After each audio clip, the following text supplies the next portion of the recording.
Bonjour à tous, merci de nous avoir rejoints sur l'événement dédié au secteur de la mode. Je vois qu'on commence à être nombreux, donc je vous propose qu'on démarre. On va, durant ces 45 minutes, vous partager des tips pour booster le reste de vos campagnes. On sait que ça reste des gros enjeux pour vous. Quelques règles du jeu, j'ai envie de dire. Je vous propose de profiter du chat pour poser toutes vos questions. On les regroupera et on répondra à la fin en détail et avec plaisir. Pendant ces 45 minutes, on va partager avec vous quelques chiffres de 2024, les nouveaux enjeux aussi des plateformes médias, comment on peut vous accompagner et vous aider à répondre. On creusera des cas concrets, des use cases, des success stories qu'on a eu avec des acteurs de la mode. Et puis, on terminera, avant les questions-réponses, par une démonstration du produit. Donc, comment concrètement on arrive à aller chercher des points de croissance dans votre secteur grâce à la solution DataYads. Mais avant ça, je vais en profiter pour me présenter. Moi, c'est Thomas Mounier, je suis client partner chez DataYads avec une spécialité mode et luxe. Et j'ai la chance, cette session sera co-animée par Nina. Je vais essayer de te présenter. Bonjour à tous, donc moi c'est Nina, je travaille chez DataYads depuis 2 ans maintenant. Donc j'ai été là dans les débuts de l'aventure. Et du coup, je suis spécialisée sur le secteur mode et je gère un portefeuille de clients. Voilà, donc tout ce qui va être implémentation de la solution. Et une fois que c'est lancé, m'assurer de garantir les meilleures performances de la solution. Un petit mot sur DataYads pour ceux qui ne nous connaîtraient pas encore. Donc, on est basé à Paris, on est une quarantaine de personnes. On travaille aujourd'hui avec un peu plus de 60 marques à travers le monde. Techniquement, on est déployé dans un peu plus de 17 pays. Élément non négligeable, on est partenaire Google, mais surtout, on est une des rares solutions SaaS à être certifiée sur la conversion par Google. Et comme vous pouvez le voir dans les logos qui sont affichés, on travaille avec pas mal d'acteurs de la mode. C'est le secteur numéro 1 chez nous, avec des clients comme Jacquemus, comme quoi tout le monde va chercher des points de croissance, Ami, Mage, Claudie ou encore Verbaudet.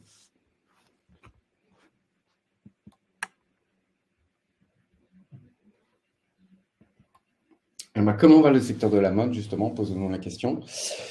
On va vous donner quelques indicateurs et indicateurs positifs. Donc on est ravis avec sur le marché, effectivement, 21% des ventes en ligne se font maintenant dans le secteur de la mode se font en ligne, voilà, avec plus 3 points par rapport à l'année dernière et une croissance de l'e-commerce mode versus 2023 de plus 12%. Donc on est tous ravis de ces chiffres. Voilà, et avec une prévision attendue, en tout cas sur le chiffre d'affaires dans le secteur de la mode à 22,4 pour l'année prochaine, et pareil sur les volumes qui devraient progresser, en tout cas qui ont progressé cette année de 3%. On sait que le marché de l'e-commerce en France stagne autour des 10%.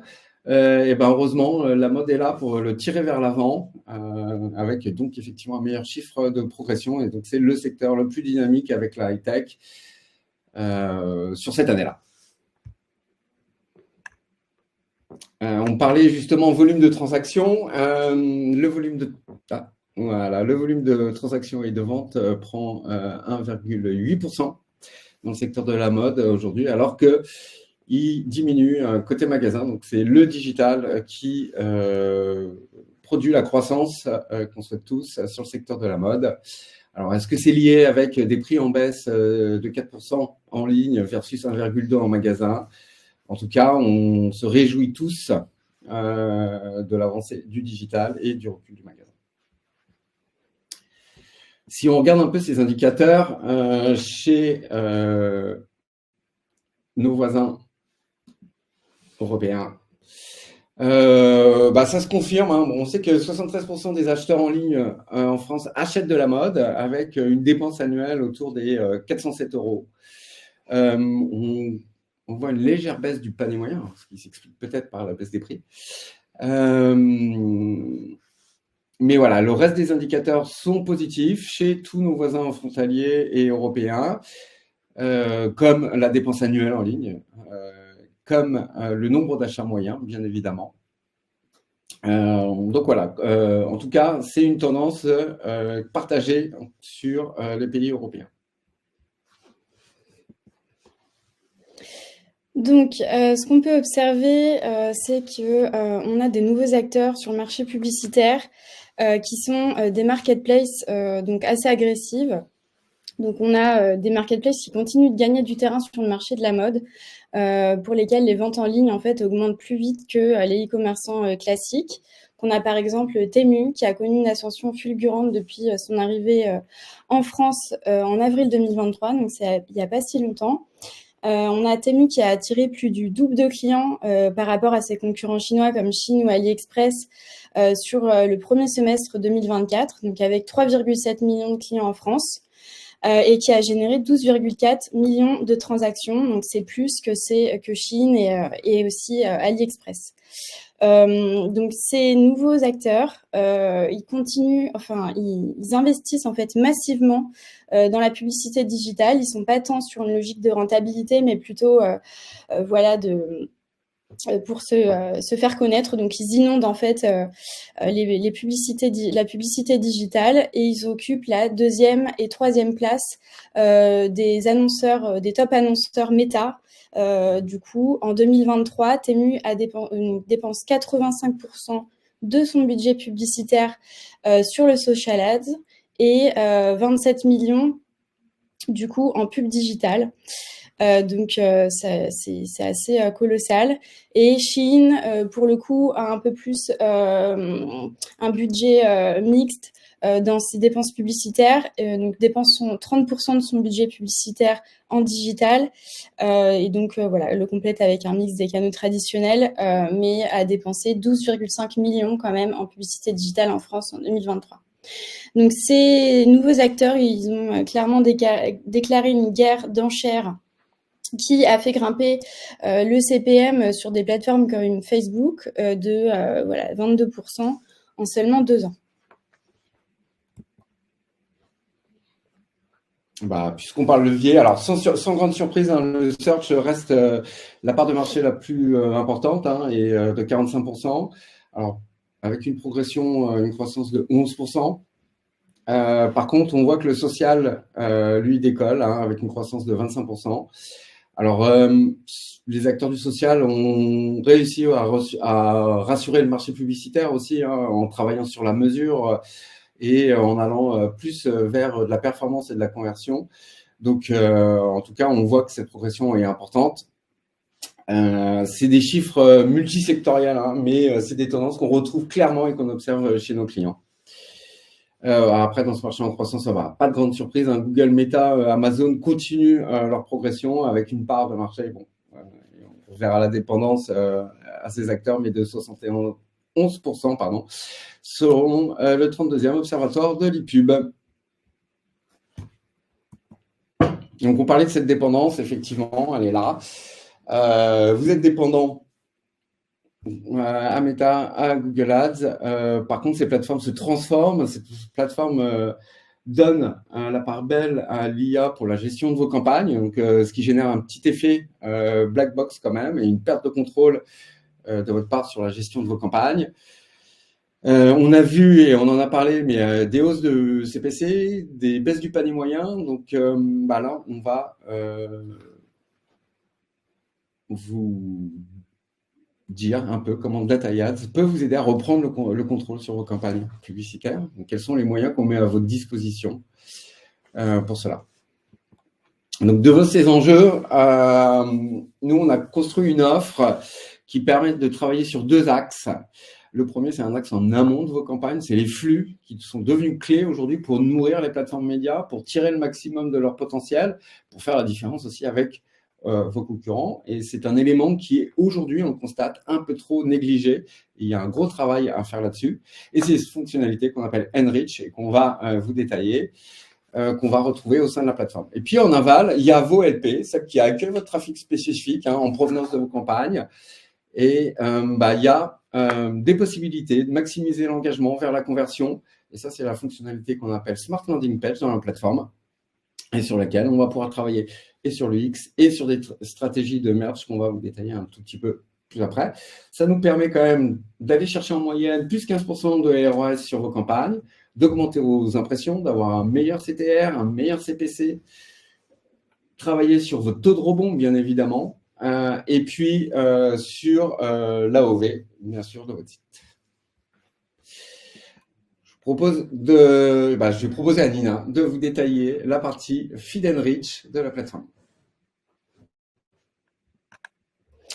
Donc, comme Thomas le disait, donc tout ce qui est donc notre offre Feed and Reach, ça va être le travail de votre flux produit, donc le travail en amont, de tout ce qui est activité PLA, donc Product Listing Ads.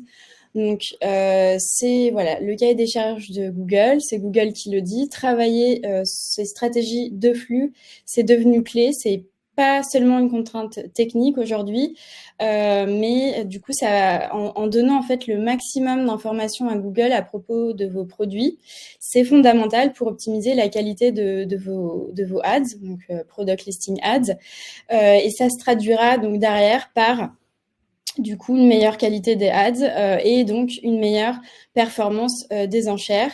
On peut facilement, en optimisant son flux, gagner 15% de ROAS, donc Return on Ad Spend, en optimisant les attributs produits GMC. Donc nous, chez DataYads, on a créé un produit qui est autour des datas, donc de vos datas, les datas qui viennent de votre flux produit, mais également les datas qui sont présentes dans vos pages produits, donc qu'on peut aller récupérer grâce à un scrapper, et donc data, et aussi autour de l'intelligence artificielle qui va permettre en fait de pouvoir enrichir vos flux et améliorer vos publicités. Donc là, on a un exemple en fait des attributs GMC qui sont clés. Donc on peut voir le titre, la description, le prix, le stock, la couleur, les product highlights. Donc parmi tous ces attributs clés, on a des éléments qui vont être visibles pour les utilisateurs, donc dans les annonces comme le titre par exemple et l'image bien sûr. Et on a des éléments qui vont pas être visibles comme la description, mais qui vont en fait être utiles pour les robots de Google pour le référencement en fait des product listing ads. Donc c'est un peu le SEO de GMC. Et donc grâce à vos data et à l'IA, on a créé un produit qui va vraiment permettre d'être plus centré client. Et donc, avec l'optimisation de ces attributs, on va avoir deux impacts. Donc, le premier, ça va être faciliter la recherche des acheteurs en ligne. Donc, pour ça, donc là, on le voit, on a une requête plutôt middle tail, donc robe à ceinture verte. Eh bien, pour ressortir sur cette requête, il faut avoir donné en amont les bonnes informations à Google pour, du coup, afficher vraiment un résultat pertinent. Donc, l'optimisation du flux, ça va permettre déjà une meilleure visibilité en augmentant en augmentant le volume d'impression. Et d'être pertinent en fonction de la requête qui a été effectuée. Donc, on apparaît plus de manière pertinente. Et du coup, ça en découle. Le second impact, ça va être rendre vos produits plus désirables. Donc, des annonces plus pertinentes sont bien évidemment ensuite plus cliquées, donc une augmentation du CTR, du taux de clic. Et c'est aussi une manière de se différencier de vos concurrents. Donc là, on peut le voir sur l'annonce basique à gauche, on a un visuel exposé et on sait que ça fonctionne moins bien qu'un visuel porté. On a peut-être moins d'attributs, moins d'informations produits, on n'a pas de product highlight, on n'a pas d'avis. Donc tout de suite, l'annonce est moins attrayante. Donc voilà, second impact, optimiser du coup les taux de clic sur vos annonces, donc de 15% en moyenne.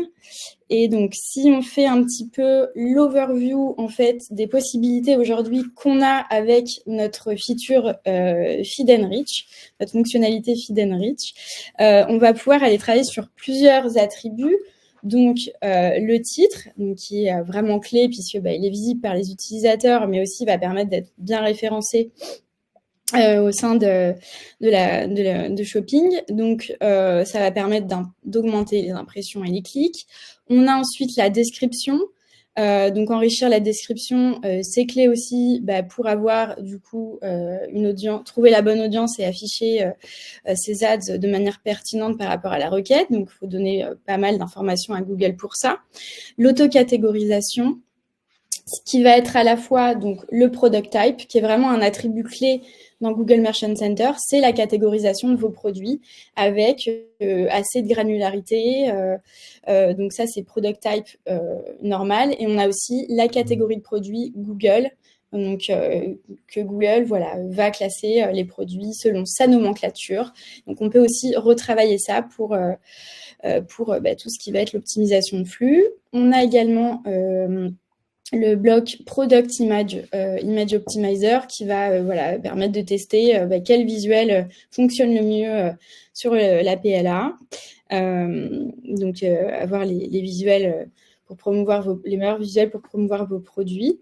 Ensuite, les Product Highlights. La bonne pratique, c'est d'en avoir entre 4 à 6 qui illustrent les caractéristiques phares de votre produit. Donc, c'est toujours mieux de les renseigner dans votre flux. Si vous ne le faites pas, Google va le faire lui-même avec les informations qu'il a à disposition et ce n'est pas toujours le plus optimal.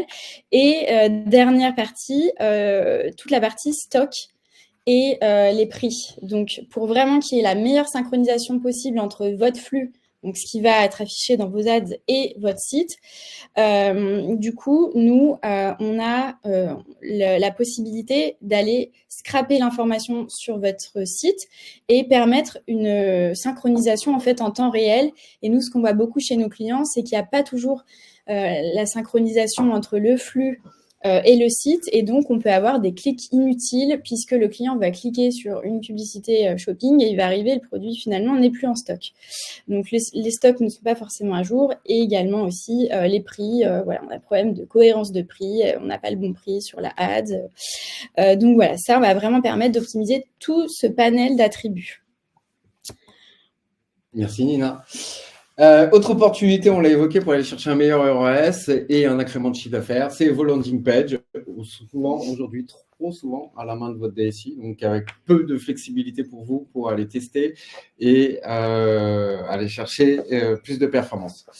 La plateforme donc vous donne cette possibilité de reprendre la main ces landing pages et de les adapter à un contexte spécifique, celui de vos campagnes médias. Alors, les pages de vos sites, elles sont très bien, mais on leur confie beaucoup de missions. Et l'idée, là, c'est vraiment d'avoir les pages les plus performantes possibles pour cette first touch de vos utilisateurs en provenance des campagnes. Et un de leurs grands défauts, c'est leur performance. Et on ne peut pas leur en vouloir parce que on va leur demander des missions de SEO, de retargeting, d'accessibilité, des fonctionnalités certes très utiles pour l'utilisateur, mais tout ça ralentit votre page. Et on sait aujourd'hui que la WebPerf prend une place très importante chez les plateformes médias. On évoquait juste avant qu'on soit coupé la performance et la web performance de vos pages qui devient cruciale, puisque donc impact sur votre QS, impact sur votre CPC et génératrice bien évidemment du taux de rebond. Je disais pourquoi vos PDP ne fonctionnent pas, en tout cas par rapport à ce trafic spécifique en provenance de vos campagnes. C'est que très souvent, le CLP valorise l'image au détriment de la performance au service de la conversion. Puis on va retrouver des pages monoproduits avec pas d'entrée de catégorie, avec un merge produit et un cross-sell invisible pour les utilisateurs. D'ailleurs, 80% de l'audience ne scrolle pas sous le produit principal. Donc, c'est ces éléments qu'on va essayer de travailler et de résoudre.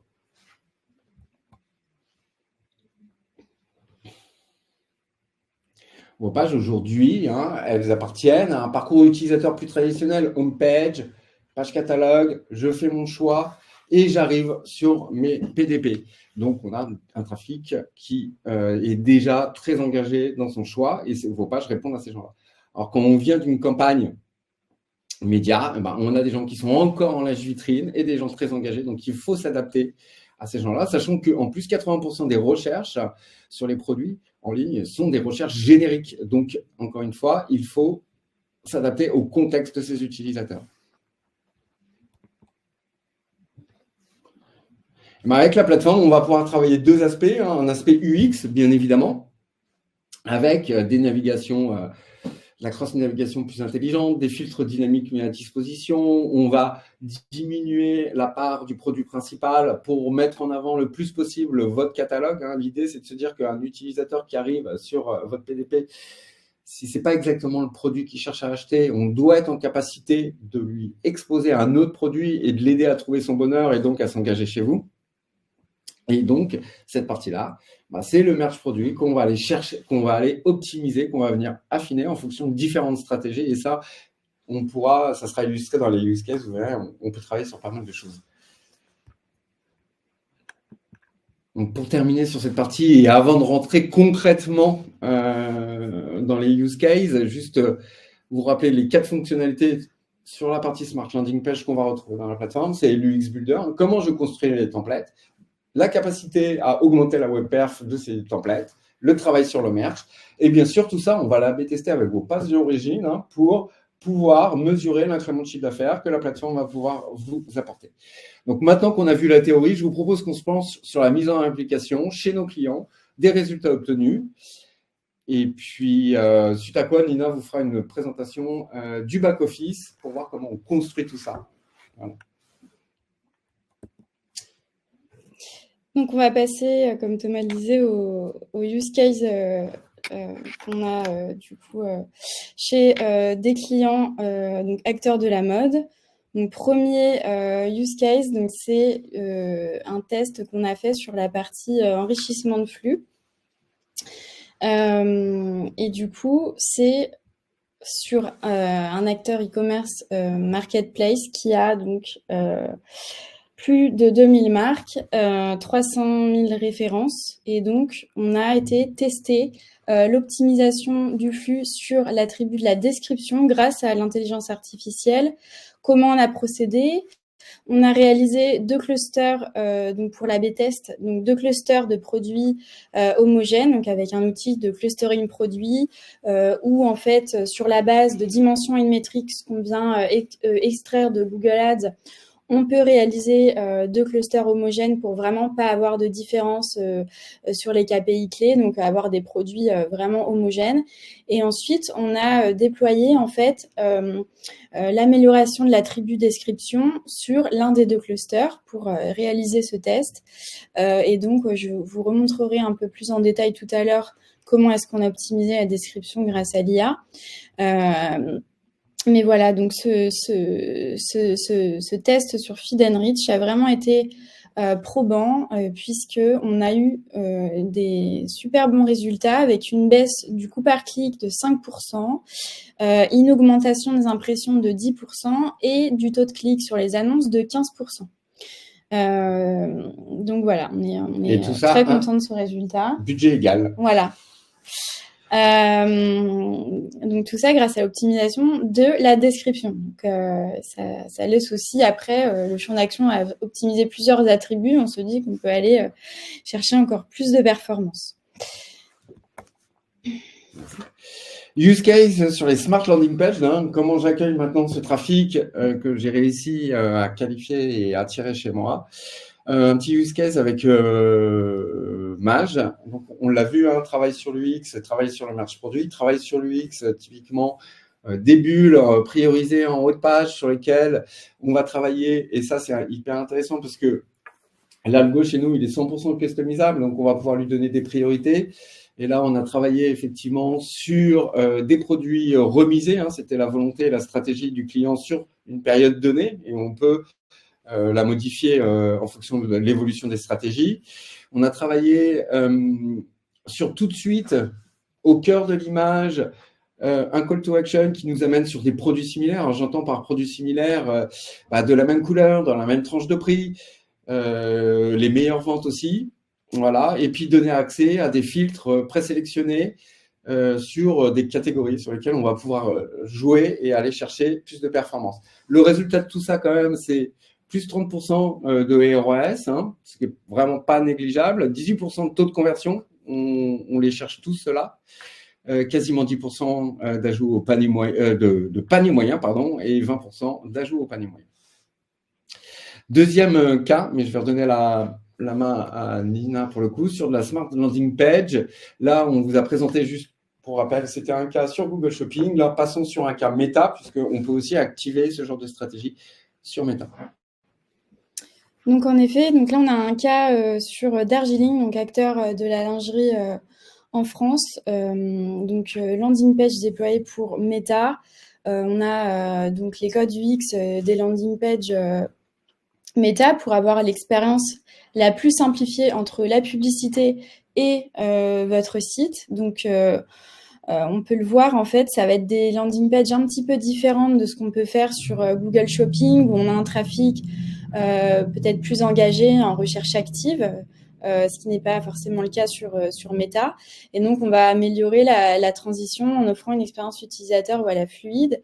Et là, on peut le voir, on a donc un bloc produit principal minimal, donc assez court pour tout de suite aussi voir la recommandation produit en dessous avec le bloc catalogue et les fonctionnalités de filtre et tri. Et donc, rester aussi toujours dans le principe de scroll vertical.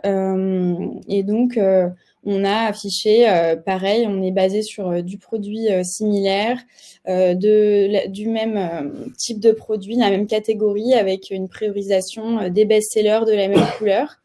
Et donc, cette mise en place de Smart Landing Page sur Meta, ça a permis, en plus, voilà, on a aussi amélioré la web performance et le temps de chargement qui est très, très important pour vos landing pages de Product Listing Ads. Et donc là, ce cas-là sur Meta, on a eu plus 13% de taux de conversion, plus 43% de score de web perf, plus 11% de ROS et 10% de taux d'ajout panier.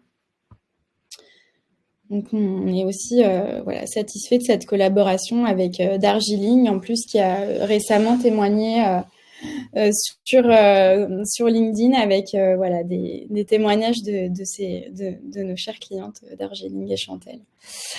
Une fois n'est pas coutume, je vais me taire longtemps et Nina va vous proposer une démonstration du back-office. Juste avant ça, vous précisez un élément qui est important, c'est que la plateforme DataYads, elle est IT Light.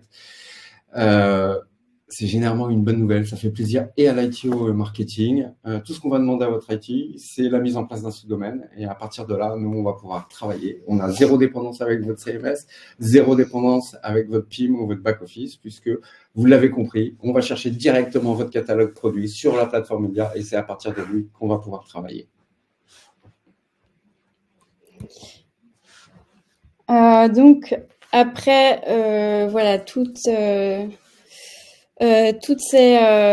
slides, on va passer à la démonstration du coup dans le back-office. Donc, la démo produit.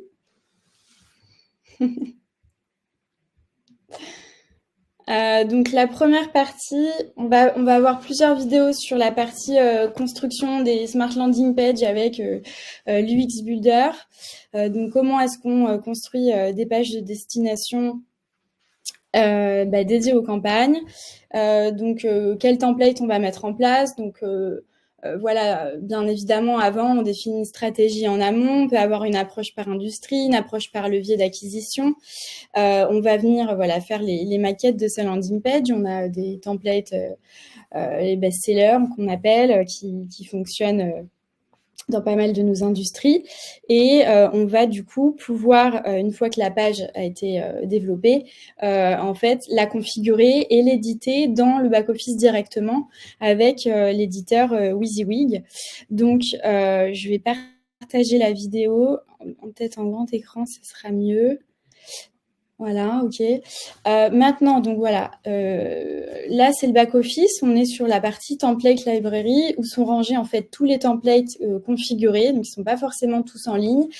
Donc là, on est sur Darjeeling encore. En haut à gauche, on peut voir en fait du coup les onglets Google Shopping, Google Ads. On ne va pas les voir en détail aujourd'hui, mais c'est là où on peut accéder à toute la partie configuration des expériences et également la vision sur leur performance. La partie template library sur laquelle on est. En dessous, on a la partie product où on va avoir en fait tout ce qui est en rapport avec les produits de votre flux, les attributs produits, la synchronisation avec vos flux, le branchement de différentes data sources et aussi notre brique IA qu'on verra juste après qui permet de générer des attributs grâce à l'IA. Et tout en bas, vous pouvez voir la partie Global Analytics qui donne accès à des dashboards et qui permet de visualiser et d'analyser les performances plus en détail. Donc, si on revient sur les templates, donc voilà, on peut en mettre en favori pour mieux les retrouver quand on en a beaucoup.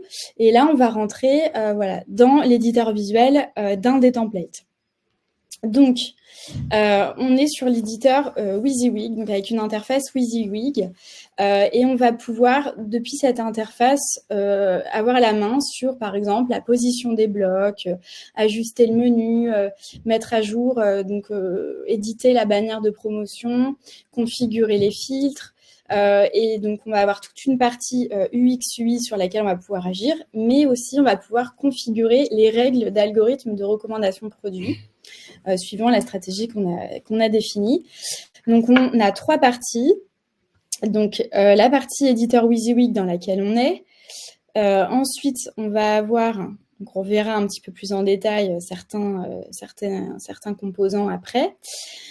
Ensuite, on va avoir la partie settings avec des éléments un peu plus techniques, tout ce qui va être le data layer, l'injection du tag management system, et la partie code template, puisque en fait, nos landing pages, elles sont bien évidemment basées sur un code qui a été développé en amont par notre équipe technique. Donc là, si on voit dans la partie WYSIWYG, on a donc les composants entièrement personnalisables, comme par exemple la bannière promotionnelle. On peut éditer le texte, tous les éléments de style, la taille, la couleur de fond, les messages de la bannière. Des éléments aussi CSS, voilà, toutes les propriétés CSS qui sont accessibles depuis cette interface et les messages qu'on veut afficher avec le lien de redirection. Est-ce qu'on veut en afficher un, plusieurs, montrer plusieurs messages en auto-scroll. Donc voilà, ça c'est pour la bannière promotionnelle. Le reste de la démo, hop. Ensuite, on va pouvoir aller voir la deuxième partie de la démonstration. Hop. Donc, la partie main product. Du coup, au niveau du main product, on a le plus souvent, on travaille en amont sur 2 typologies de bloc produit principal. Un qui va être, on va dire, intermédiaire, c'est-à-dire allégé par rapport à ce que vous avez sur votre page produit originale, où là, vraiment, on a tous les détails du produit, les avis, etc. Donc, nous, on ne va pas tout reproduire sur notre landing page, ce n'est pas le but, mais on va avoir un main product allégé. Et on a aussi un autre mode qui est le mode light, option bloc produit minimal, que je vous ai montré tout à l'heure dans le cas méta Darjeeling. Et donc, on va en préparer 2 en amont et on peut avoir depuis l'interface d'édition l'option en fait activable que vous voyez sur la droite, Light Mode Option. Ici, dans l'exemple que je vous ai présenté, c'était donc un main product qui était assez complet. Vous pouvez le voir avec des drop-downs avec les éléments de description. Donc voilà, tout dépend de la stratégie et de l'approche qu'on a définie en amont. Ensuite, on va avoir l'édition UX/UI des blocs de recommandation de produits. Donc, on a 2 types de blocs, le slider et le main reco. Main reco qui est le bloc catalogue juste en dessous que vous voyez avec les features de filtre et de tri. Donc, pareil, on va pouvoir avoir voilà, la main sur le titre du slider, est-ce qu'on en met un, est-ce qu'on n'en met pas, la taille, tous les éléments de style, le gap, l'espace entre les cartes produits, l'animation, est-ce qu'on veut que ce soit en autodéfilant ou non. Ensuite, sur les autres styles d'options, on va avoir tout ce qui va être sur la position en fait des flèches, quelles icônes on va mettre, également la couleur de fond du slider. Enfin voilà, tout ça c'est personnalisable depuis cette interface. Ensuite, dans le main reco, donc le bloc catalogue qui va vraiment se rapprocher de ce qu'on peut avoir sur une page liste. Donc là, on peut le voir, on peut voir tous les visuels du produit depuis ce catalogue-là. Si la personne choisit de cliquer sur le produit, on va être redirigé vers la page produit originale. Donc là, on peut en amont voir donc tous les visuels. On peut aussi configurer donc les filtres depuis cette interface. Donc tous les filtres en fait qu'on décide d'afficher. Donc ça va être là on a c'est basé en fait sur des attributs produits qu'on a soit via votre flux GMC, soit qu'on a les récupérer sur vos pages produits, ou alors qu'on a généré grâce à l'intelligence artificielle. Là sur cette démo là, on a vraiment les filtres basiques, la taille, le prix, la couleur, le type de produit. Et donc on peut aller configurer tout ce qui est UI sur ces filtres aussi. Ensuite, on a les éléments de cross-navigation. Cross-navigation, c'est des entrées en fait vers votre site, donc vers des pages listes. On peut les avoir de différents formats, soit en format pilule, soit avec des visuels ronds ou carrés. Ça, on paramètre tout dans le back-office. C'est possible de faire ça sur des règles automatiques ou alors on peut le configurer aussi manuellement. Ensuite, on va avoir une dernière vidéo sur tout ce qui est merchandising produit. Donc, comment est-ce qu'on